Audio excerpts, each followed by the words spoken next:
Ngayon ay magluluto tayo ng tinulang manok pero hindi tayo gagamit ng apoy. What? Oo, tama. Hindi tayo gagamit ng apoy at gagamit lamang tayo ng isang planggana. Ano ka nasisira, ulo? At ngayon nga ay malalaman natin kung kaya bang maluto ang tinulang manok sa pamamagitan lamang ng sikat ng araw. Pansin nyo, tingnan nyo yung manok. Ayan o, lutong-luto mga idol. Ayan mga idol, iba na ang kulay ng manok natin. Ayan, tingnan natin. Iba na ang kulay mga idol ng ating chicken. Tanda na siya ay malapit ng maluto. Walang daya mga idol. Walang kadaya-daya mga idol yan. Walang apoy yan. Aray, init. Init mga idol. Sobrang init. Ayan, luto na siya mga idol. Tapos ang ating 4 na oras na paghihintay, ang ating tinulang manok ay naluto na mga idol. Ayan. Dahil sa panunod ko ng mga video online, mayroong isang video na tumatak sa isip ko. At yan ay ang pagluluto gamit lamang ang sikat ng araw.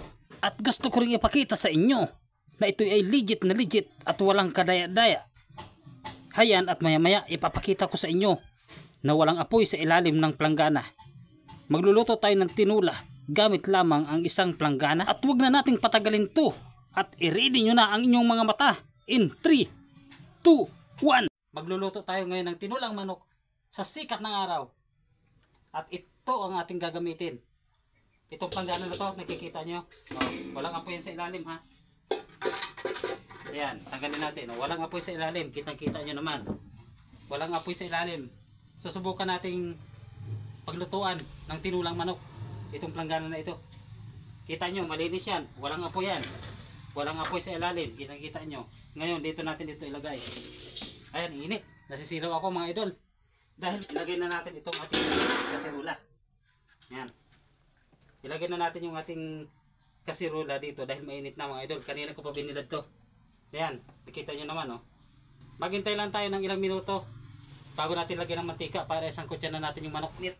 Ngayong mainit na siya, mga idol, lagyan na natin ng mantika. Tingnan natin kung kukulo ba ang mantika, mga idol. Maghintay pa tayo ng mga another 20 minutes para tingnan natin. Lagyan na natin ang bawang sibuyas, mga idol. Ayun mga idol, dahil sa patindi ng sikat ng araw, kailangan ko na maglagay ng sombrero at saka sunglasses. Dahil masulo na, masakit na sa mata. Sobra, kanina pa tayo bilad sa init mga idol. 1 oras at kalahati na tayo dito nagbibilad sa init. Kaya kailangan nating maglagay na ng protection. Protection everywhere mga idol. At ito, tingnan nyo, mukhang mainit na siya mga idol. Ayan, uminit na ang ating mantika. Ayan ang ating mantika mga idol. Mukhang mainit na. Subukan na natin ilagay yung ating mga ricado. Lagyan na natin ang ating sibuyas muna. Ayan. Ayan mga idol, kumukulo. Tingnan nyo. Legit na legit yan mga idol. Ayan.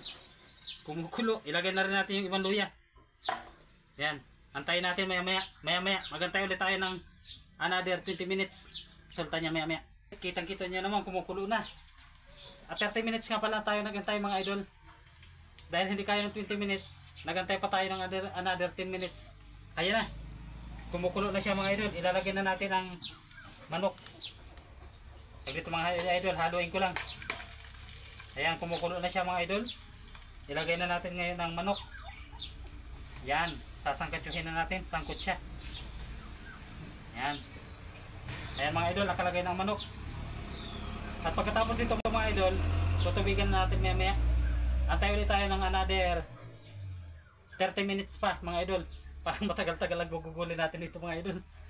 Antay pa tayo ng mga 30 minutes mga idol. Matapos ang 40 minutes na paghihintay, inabot tayo ng 40 minutes mga idol. Hindi kinaya ng 30 minutes. 40 minutes siya na nagsangkot siya tayo mga idol. Gumamit na tayo ng pot holder dahil mainit na.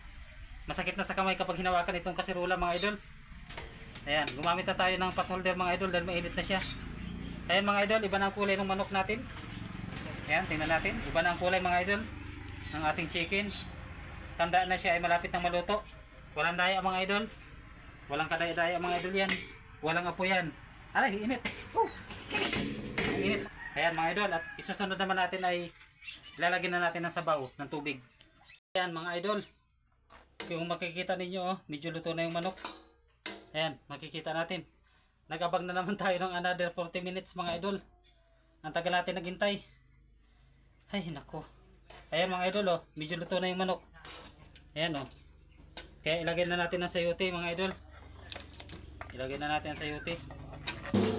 Dahil medyo luto na. Ayan yung ibang luya. Lagyan na rin natin. Lahat na. Ayan. Ayan, ilagay na natin lahat. Ilagay na natin yung ating pang ano mga idol, panlahok. Ilagay na rin natin ang cube mga idol. Ayan.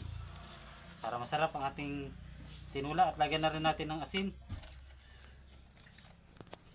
Ayan, lagyan natin ng asin mga idol. Okay.